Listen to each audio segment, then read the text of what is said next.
Hey guys, Bad Avenger. I'm back with a special video.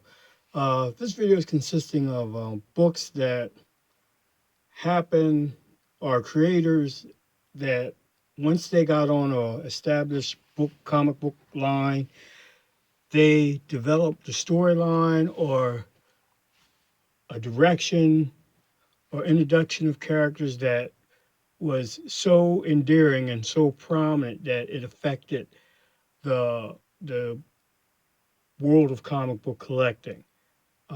These books that I'm going to show you are all within current comic book lines. They're not miniseries or maxi series, but these are creators that took a book while it was in a line, even though the book may have been floundering.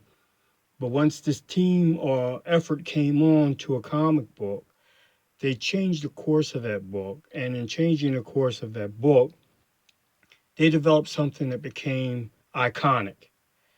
And I don't have all the books in these lines, but what I do have, I will show you.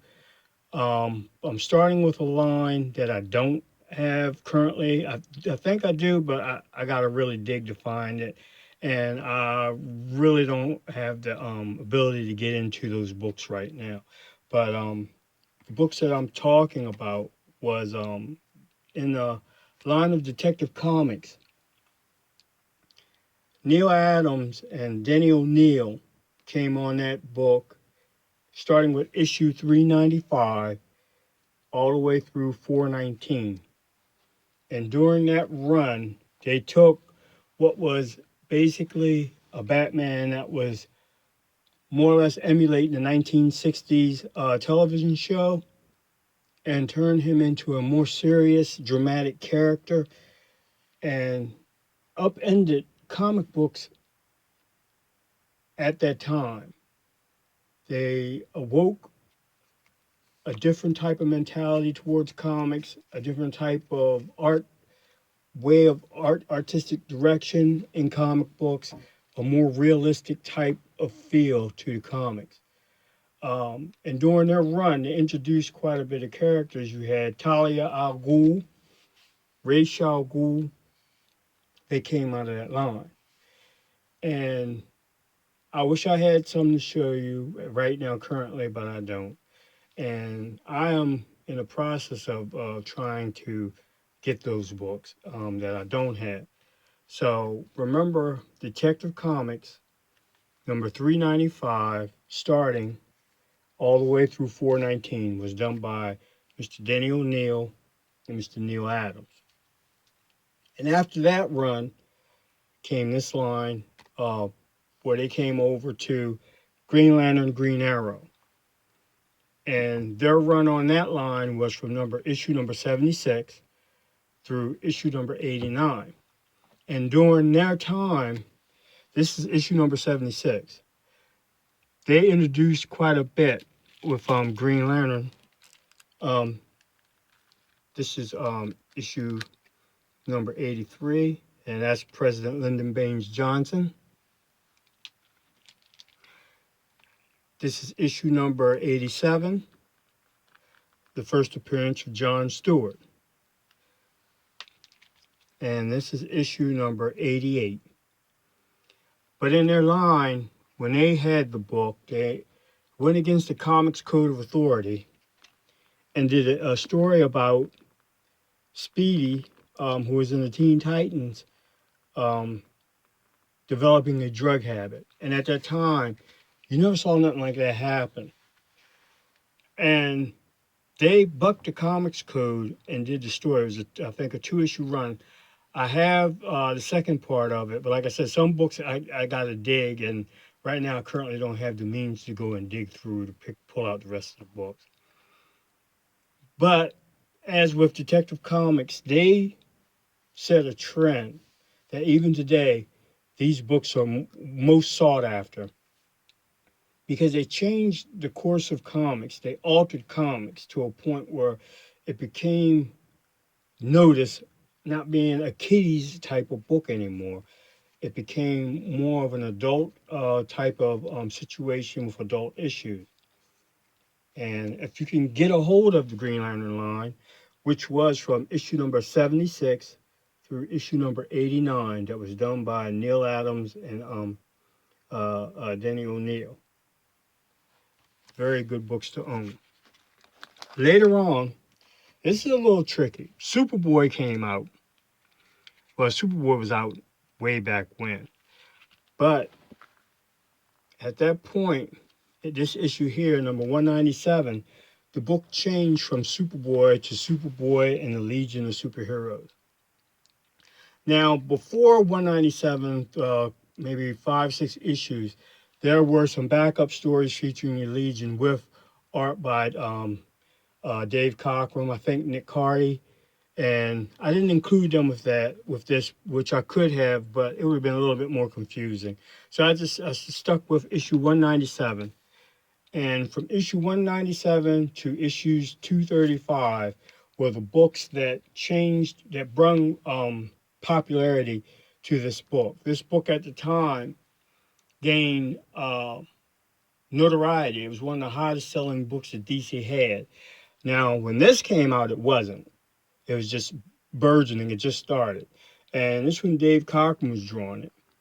And this is issue 197, issue 198,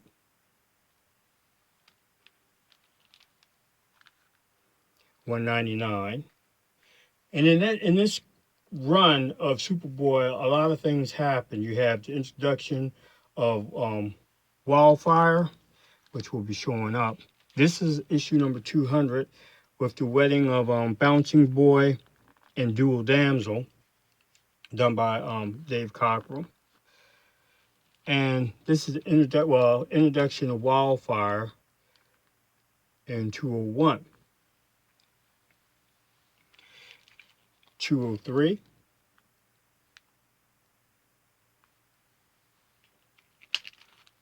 204.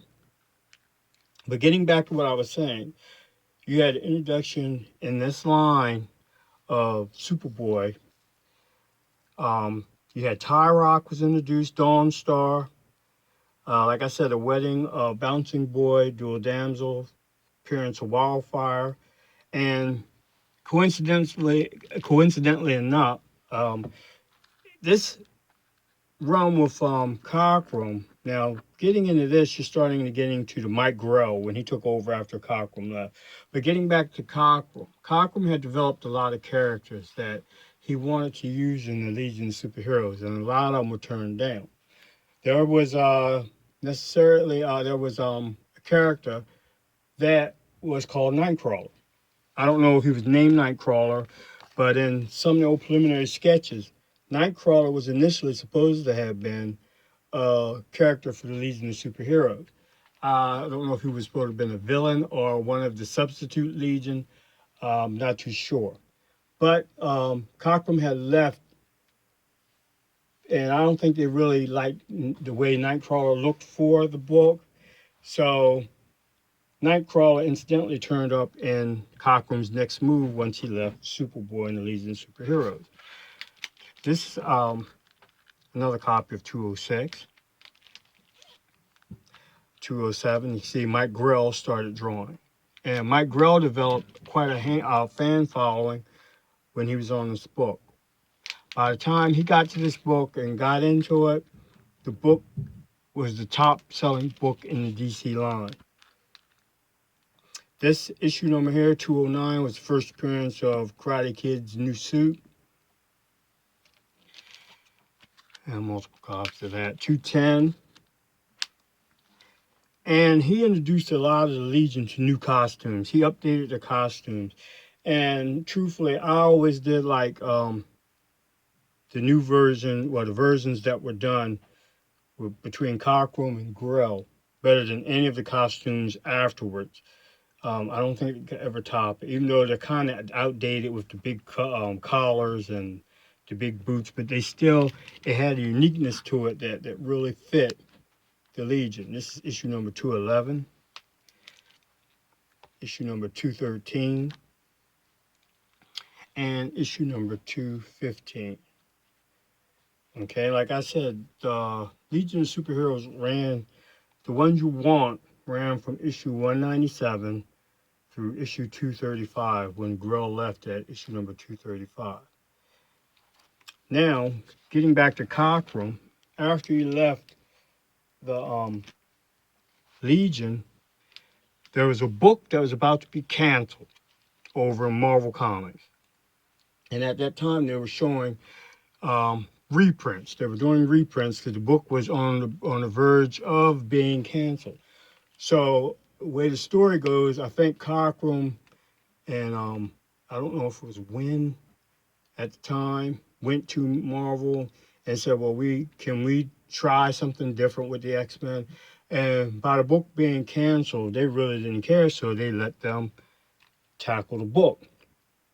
And came the all new, all different X-Men. I don't have the first appearance of them, which is the giant size X-Men #1. I used to, but in those days, being young, a lot of the books I had were stolen. But I mean, that's cool. That's part of growing up. This is issue number 94. The introduction, well, with all the new X-Men. And lo and behold, there's Mr. Nightcrawler. The rejected character from the Legion of Superheroes ended up in the X-Men. Number 96. And the X-Men ran from issue 94 through 143, which are the iconic issues. And issue 108, which I will show you, I think I have that one, was the beginning when it fully started getting its stride. Cockrum had left and a new artist had came on, Mr. John Byrne. This is issue number 98 with the Sentinels. Number 99. 104, they even breathed new life in the old characters that were basically had been second rate, became top tier characters. Magneto. These books that I'm showing you, these lines that I'm showing you are, to me, the heart, blood, and soul of comics. You know, without these books, these lines that I'm showing you, comics would have been drastically different. These books, these artists, these creators did something special with these books within the lines of a comic that was either being canceled or was floundering at the time. X-Men 105.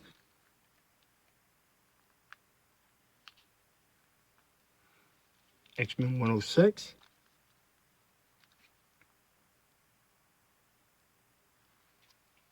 And 108, like I told you, is the first time Byrne, well, it wasn't his first time drawing the X-Men. He first drew them in a Marvel team-up issue, I think a month before. Then this came out. Not sure. It could be a month, 2 months. I'm not sure. But he drew them before he came on the book full time at 108.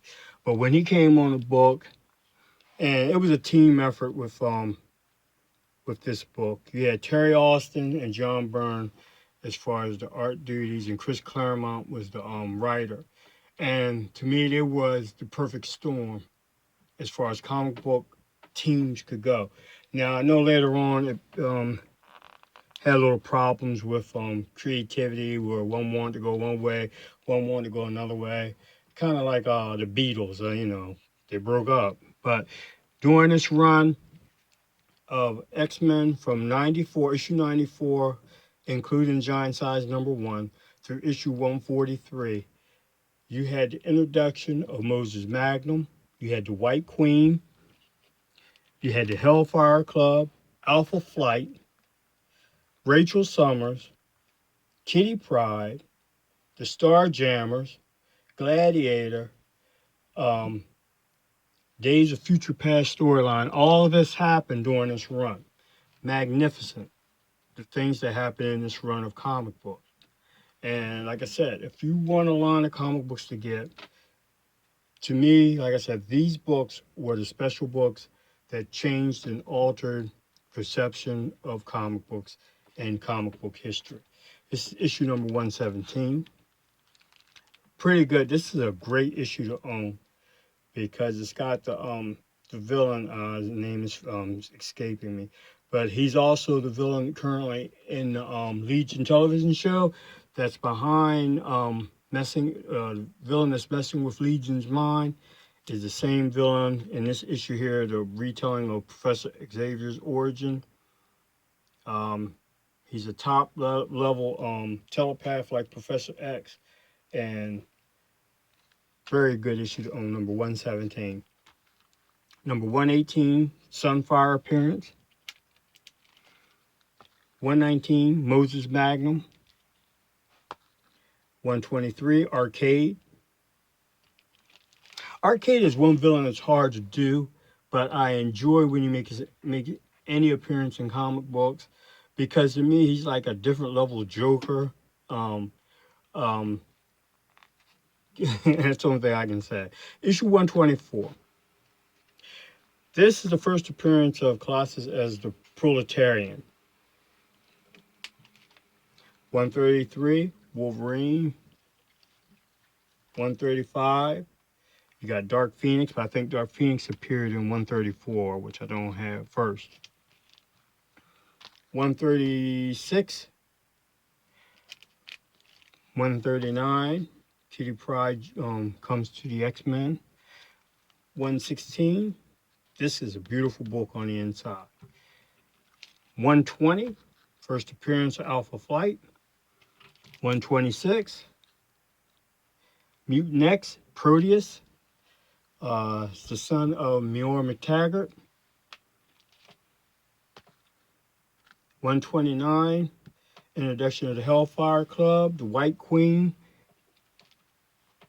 131, White Queen again. 137, Phoenix Must Die. Okay, moving on, because I'm really up against the clock on this one. The next set of books that came out that to me had great impact on comics was Daredevil and Frank Miller. Daredevil with Frank Miller started with this issue here, 158. And from there, he changed art form as far as with his inventiveness and how to draw. As you can see, when he first started, it was kind of basic. And I only have a few issues to show because I had a great run of Daredevil and I sold a lot of them. And I still got some more. Like I said, some books I just can't reach right now. I'm just showing you some for examples. And you can see how his art in 183, 189, how it changes. 190, how he experimented with colors and shadows and the way to make it, I guess, simplistic. But in his simplicity, it was more, what's the word? More, even though it was more simplistic, it was more mind-boggling to me. I mean, the way he would do things, and there was one issue where he had drawn, and it was like showing an eye, and the further it backed away, the eye changed from an eye to the trigger of a gun, and the way he drew it. I mean, it was just genius. It was just genius at the time, you know. Now, moving on from there, we have another comic book line that came out that gained notoriety and became top seller at the time. New Teen Titans. Mark Wolfman, George Perez. And in this line, you had the first appearance of Deathstroke, Starfire, Raven, Cyborg, Terra, Blackfire. You also had the last appearance of Dick Grayson's Robin and the last appearance of Kid Flash. You know, and that's issue number 1. Number 2, issue number 3 with Dr. Light. Number 4 versus the GLA. Oh, issue and appearance of Trigon. Number 6. Number 7, Yeah, sorry about that. I don't really like showing a lot of multiple copies, but number 8. Here we go again. Well, and number 9. During this run, they were the top selling DC book, and their line lasted from issue number 1 through issue number 40 before they changed over to Tales of the Teen Titans. Uh, and then they became the prestige book. I mean, not prestige, but the deluxe edition of Teen Titans, and so on and so forth. Now, the last of the books that I picked, I mean, you may have a different set of books that to you feel were major changes or major players in the game, but these are the ones that I have that I wanted to show. Alan Moore came along during Swamp Thing's tenure, and he came in at issue number 20 through issue number 45, and he brung, like I said, sophisticated suspense and horror. He changed the way horror was done, and I mean, him and not trying to forget Bissett and Total Bean, they crafted a world that was truly horrific. I mean, you would have to go to the deepest, darkest areas of your mind to really understand what was going on with in these books, how it was drawn and the depths of depravity that was going on in these books. And then introduced in this series was John Constantine. Now I'm going off kilter because there's one book Alan Moore did that I'm gonna talk about, and it's not dealing with any of these, but it was Miracle Man number 15. That book by him and I don't know if it's Bissett or Total Bean. I think it's Bissett, but the graphic um, uh, destruction in that book and is just mind blowing. If you can get a copy of that book, Miracle Man number 15, it's worth getting. It's a game changer as far as art and horrific storytelling is concerned. On a chart of 1 to 10, that's a 15. Um, and this series that he did, it was great. He brung he ramped up horror and suspense to a whole new degree. That's issue number 33 and issue number 50. Okay, I got some honorable mentions that didn't really make the cut, but they in their way have done things to change comics. Todd McFarlane's Amazing Spider-Man, issues from 298 through 361. It was Todd McFarlane. Later on, it was Eric Larson who took over. But in that time period, of course, you knew that Venom and Carnage were both created during this run. And these I'm just showing you. $2.99, and I got mostly all of these. I just picked out the ones that I could get to. 303, 306, 312, 317, 328. First appearance of Cardiac, 344, and 346. Now, this is Spec, because you can still get these really cheap, and I would advise anybody to get this run, the whole entire run. Understand what I'm saying?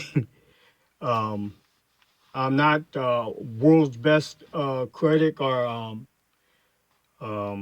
knowledgeable person on comics, but Batman, New 52. Scott Snyder and Greg Capullo set a standard at the time for great storytelling with Batman. The entire freaking run, from issue 1 through 52, is a keeper, you know. And this is issue number 13, Death of the Family, number 9, Number 8, and during this line, you had so much stuff going on. You had the introduction of the Court of Owls. You had Joker turning his face off. You had the introduction of Bluebird, Lark. You actually had in this run the actual death of Batman and Joker, regardless of how it's cut. They both died during this run. Even though they were resurrected, they died. Number 6, number 5, number 4, 3, 2, and issue number 1. Now, the early issues 1 through 4 are commanding a price, especially issues 1 and 2, and really number 1.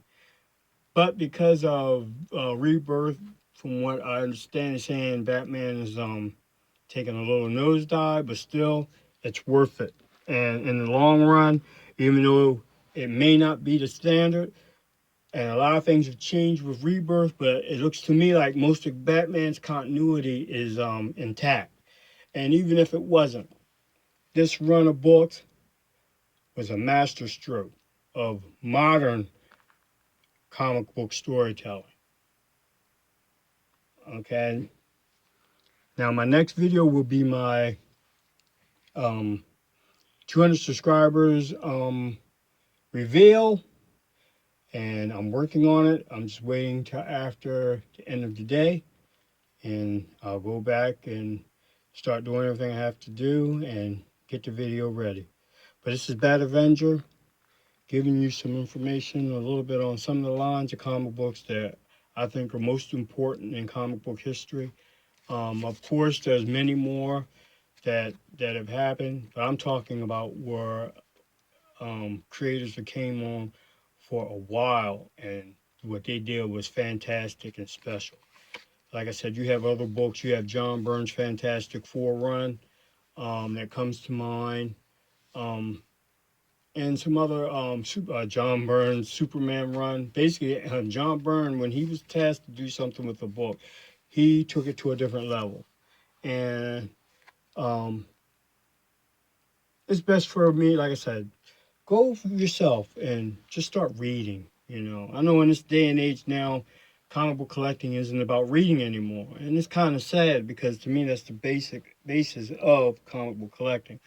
But which is cool. I mean, everything changes, everything evolves. But if you don't read them, you really miss out on a lot, and you can't be mad when books are being started over again and new teams come on and books go here and book sales go down, because if you're not reading the books and you're not understanding the characters or having an intimate relationship with the characters, I mean, all you're doing is buying books for whatever. I mean, whatever, you do what you want, but don't be upset when the medium changes in reflection to what's going on with the way current people are doing books. I mean, we're a victim of our own circumstance, and I understand when things happen, people blame other things for why things are happening, but actually the blame doesn't lie in the stars. The fault lies within ourselves, such and blase blase. This is Bad Avenger, and I'm signing out, and I hope everyone enjoys the day. Goodbye.